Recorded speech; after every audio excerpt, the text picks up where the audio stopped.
ಕರ್ನಾಟಕದಲ್ಲಿ ಜೂನ್ 30ನೇ ತಾರೀಕಿಂದ ಆರಂಭ ಆಗ್ತಕ್ಕಂಥ SIRನಲ್ಲಿ ಪ್ರತಿಯೊಬ್ಬ ಮತದಾರರು ಎನ್ಯುಮರೇಷನ್ ಫಾರ್ಮ್ ತುಂಬಲೇಬೇಕು. ನಾನು 2026ರಲ್ಲಿ ಹೊಸದಾಗಿ ವೋಟರ್ ಕಾರ್ಡ್ ಮಾಡಿಸ್ಕೊಂಡಿದ್ದೀನಿ, ನಾನೇನು ತುಂಬಲ್ಲ ಅಂತ ಯಾರೂ ಹೇಳಂಗಿಲ್ಲ. ಅವರು ಆ ರೀತಿ ತುಂಬಲಿಲ್ಲ ಅಂದರೆ ಅವರ ಹೆಸರು ಕರಡು ಮತದಾರರ ಪಟ್ಟಿಯಲ್ಲಿ ಬರಲ್ಲ. ಮ್ಯಾಪಿಂಗ್ ಆಗಿರಲಿ ಬಿಟ್ಟಿರಲಿ, ಪ್ರತಿಯೊಬ್ಬರು ಕೂಡ ಎನ್ಯುಮರೇಷನ್ ಫಾರ್ಮನ್ನು ಕಡ್ಡಾಯವಾಗಿ ತುಂಬಬೇಕು. ಅದಕ್ಕಾಗಿ ನೀವು 2002ರಲ್ಲಿ ಯಾವ ವಿಧಾನಸಭಾ ಕ್ಷೇತ್ರದಲ್ಲಿ ಯಾವ ಬೂತ್ನಲ್ಲಿ ನಿಮ್ಮ ಹೆಸರಿತ್ತು, ನಿಮ್ಮ ಹೆಸರಿಲ್ಲ ಅಂದರೆ ನಿಮ್ಮ ತಂದೆ ತಾಯಿ ಹೆಸರಿತ್ತಾ ಅಂತಕ್ಕಂಥದ್ದನ್ನ ನೋಡ್ಕೊಂಡು ಸರಿಯಾಗಿ ಎನ್ಯುಮರೇಷನ್ ಫಾರ್ಮನ್ನು ಈ ರೀತಿ ತುಂಬೋಣ.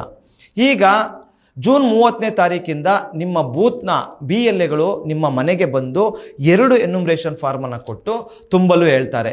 ಅದರಲ್ಲಿ ಮೇಲಿನ ಕಾಲಮ್ಗಳಲ್ಲಿ, ಇಲ್ಲಿ ಕಾಣ್ತಾ ಇದೆಯಲ್ಲ, ಈ ಕಾಲಮ್ಗಳಲ್ಲಿ ನಿಮ್ಮ ವಿವರಗಳು 2025ರ ಮತಪಟ್ಟಿಯಲ್ಲಿ ನಿಮ್ಮ ಹೆಸರು ಹೇಗಿದೆಯೋ ಆ ಥರ ನಿಮ್ಮ ಹೆಸರು, ನಿಮ್ಮ ಎಪಿಕ್ ನಂಬರು, ಕ್ರಮ ಸಂಖ್ಯೆ, ವಿಳಾಸ, 2025ರ ಪಟ್ಟಿಯಲ್ಲಿ ಇರ್ತಕ್ಕಂಥ ಫೋಟೋ ಇವೆಲ್ಲವನ್ನು ಕೂಡ ಈ ಮೊದಲೇ ಪ್ರಿಂಟ್ ಮಾಡಿರ್ತಾರೆ.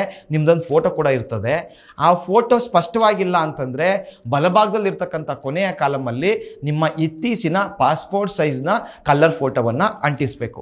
ಆ ನಂತರ ಕೆಳಗಡೆಗೆ ಬಂದರೆ ಎಡಭಾಗದ ಕಾಲಮ್ ಅಂದರೆ ಕಳೆದ SIRನ ಮತದಾರರ ಪಟ್ಟಿಯಲ್ಲಿರುವ ಮತದಾರರ ವಿವರಗಳು. ಈ ಕಾಲಮ್ನ ಯಾರಪ್ಪ ತುಂಬಬೇಕು ಅಂದರೆ 45 ವರ್ಷಕ್ಕಿಂತ ಹೆಚ್ಚಾಗಿದೆ ಅಂದರೆ 1987ಕ್ಕೆ ಮುಂಚೆ ಹುಟ್ಟಿದ್ದಾರೆ ಮತ್ತು 2002ರ ಪಟ್ಟಿನಲ್ಲಿ ಅವ್ರ ಹೆಸರಿದೆಯಲ್ಲ ಅವರು ಮಾತ್ರ ಇದನ್ನು ತುಂಬಬೇಕು. ಇದನ್ನು ಸೆಲ್ಫ್ ಮ್ಯಾಪಿಂಗ್ ಎನ್ನಲಾಗ್ತದೆ. ಅದರಲ್ಲಿ ಅವರ ಹೆಸರು ಬರೀಬೇಕು. ಎಪಿಕ್ ನಂಬರ್ ಅಂದರೆ ಅವ್ರದ್ದು ವೋಟರ್ ID ನಂಬರ್ 2002 ಇದ್ದರೆ ಅದನ್ನು ಬರೀಬೇಕು. ಸಂಬಂಧಿಕರ ಜಾಗದಲ್ಲಿ ಅವರ ತಮ್ಮ ತಂದೆ ಅಥವಾ ತಾಯಿಯ ಹೆಸರು ಬರೀಬೇಕು. ಸಂಬಂಧ ಅನ್ನೋ ಕಾಲಮ್ನಲ್ಲಿ ಅವ್ರು ಯಾರ ಹೆಸರು ಬರೆದಿರ್ತಾರೆ, ತಂದೆ ಹೆಸರು ಬರೆದ್ರೆ ತಂದೆ ಅಂತ ಬರೀಬೇಕು, ತಾಯಿ ಹೆಸರು ಬರೆದಿದ್ರೆ ತಾಯಿ ಅಂತ ಬರೀಬೇಕು. ಆನಂತರ ಜಿಲ್ಲೆ ತುಂಬಬೇಕು, ರಾಜ್ಯ ತುಂಬಬೇಕು ಮತ್ತು ವಿಧಾನಸಭಾ ಕ್ಷೇತ್ರ ಯಾವುದು ಅಂತ ತುಂಬಬೇಕು. ಇಲ್ಲಿ ಗಮನಿಸಬೇಕಾದ ಅಂಶ ಏನಪ್ಪ ಅಂದರೆ 2002ನೇ ಇಸ್ವಿನಲ್ಲಿ ನಿಮ್ಮ ವಿಧಾನಸಭಾ ಯಾವುದಿರ್ತದಲ್ಲ ಅದನ್ನು ತುಂಬಬೇಕು. ಆ ನಂತರ ಕೆಳಗಡೆ AC ನಂಬರ್ ಅಂತ ಇರ್ತದೆ, ಅಸೆಂಬ್ಲಿ ಕಾನ್ಸ್ಟಿಟ್ಯೂನ್ಸಿ ನಂಬರು.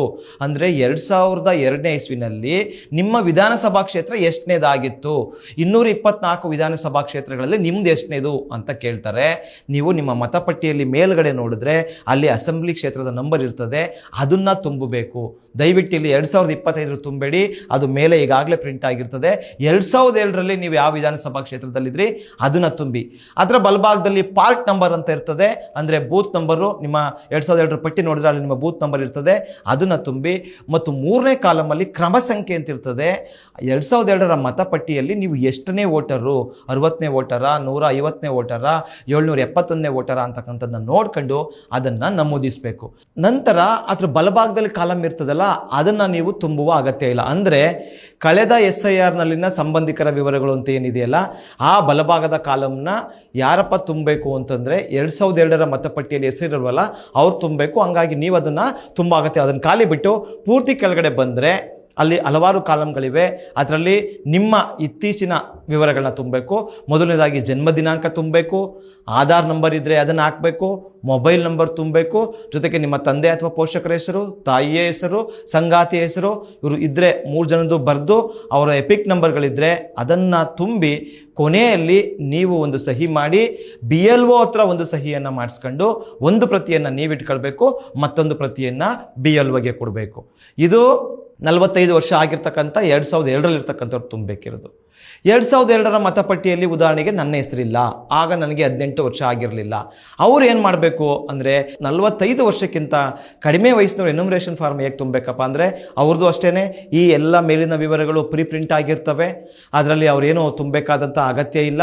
ಹೊಸದಾಗಿ ಒಂದು ಫೋಟೋವನ್ನು ತುಂಬಬೇಕು. ಆನಂತರ ಕೆಳಗಡೆ ಕಳೆದ SIRನ ಮತದಾರರ ಪಟ್ಟಿಯಲ್ಲಿರುವ ಮತದಾರ ವಿವರಗಳಮ್ಮ ಎಡಗಡೆ ಕಾಲಮ್ ಇದೆಯಲ್ಲ ಇದನ್ನು ತುಂಬುವ ಅಗತ್ಯ ಇಲ್ಲ. ಯಾಕೆಂದರೆ 2002ರಲ್ಲಿ ಅವರ ಹೆಸರು ಇರಲಿಲ್ಲ ಮತಪಟ್ಟಿಯಲ್ಲಿ.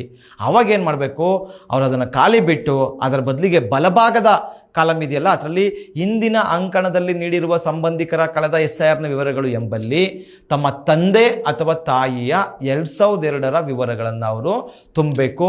ಇದನ್ನು ಪ್ರೊಜನಿ ಮ್ಯಾಪಿಂಗ್ ಅಂತ ಕರೆಯಲಾಗ್ತದೆ.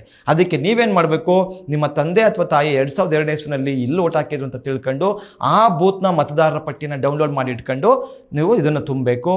ಹೆಸರು ಕಾಲಮಲ್ಲಿ ನಿಮ್ಮ ಹೆಸರನ್ನ ತುಂಬಾರ್ದು, ನಿಮ್ಮ ತಂದೆ ಅಥವಾ ತಾಯಿಯ ಹೆಸರನ್ನ ಬರೀಬೇಕು. ಎಪಿಕ್ ನಂಬರು ಅವ್ರದ್ದು ಯಾವುದಿದ್ರೆ ಅದನ್ನು ತುಂಬಬೇಕು. ಮತ್ತು ಸಂಬಂಧಿಕರ ಹೆಸರು ಇದೆಯಲ್ಲ ಅದರಲ್ಲಿ ಈಗ ನಿಮ್ಮ ತಂದೆ ಹೆಸರು ಬರೆದಿದ್ರೆ ಅವರ ಸಂಬಂಧಿಕರೊಬ್ಬರ ಹೆಸರು ಬರೀಬೇಕು.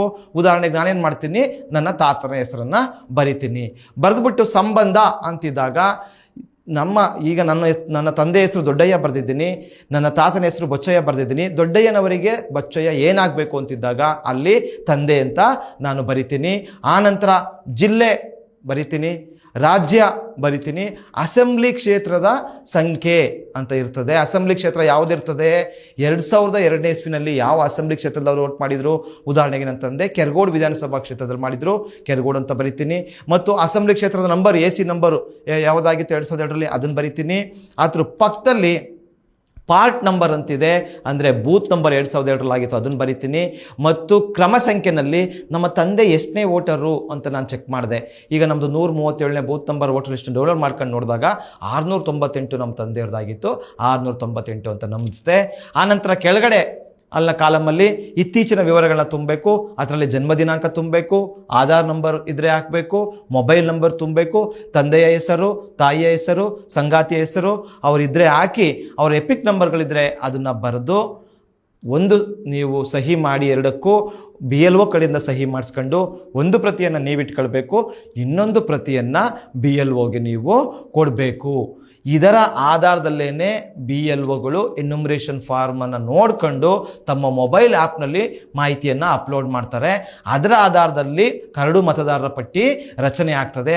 ಹಾಗಾಗಿ ಇದನ್ನು ತುಂಬುವಾಗ ಬಹಳ ಎಚ್ಚರಿಕೆಯಿಂದ ನೀವು ತುಂಬಬೇಕು. ನಾನು ಮತ್ತೊಂದು ಸಲ ಹೇಳ್ತೀನಿ, ಈ ಕಡೆ ಸೆಲ್ಫ್ ಕಾಲಮ್ ಅಂತ ಏನಿರ್ತದೆ, ಎಡಭಾಗದ ಕಾಲಮು, ಅಲ್ಲಿ 45 ವರ್ಷ ತುಂಬಿದವರು 2002ನೇ ಇಸ್ವಿನಲ್ಲಿ ತಮ್ಮ ಮತ ಇರ್ತಕ್ಕಂಥವ್ರು ತಮ್ಮ ಮಾಹಿತಿಯನ್ನು ತುಂಬ್ತಾರೆ.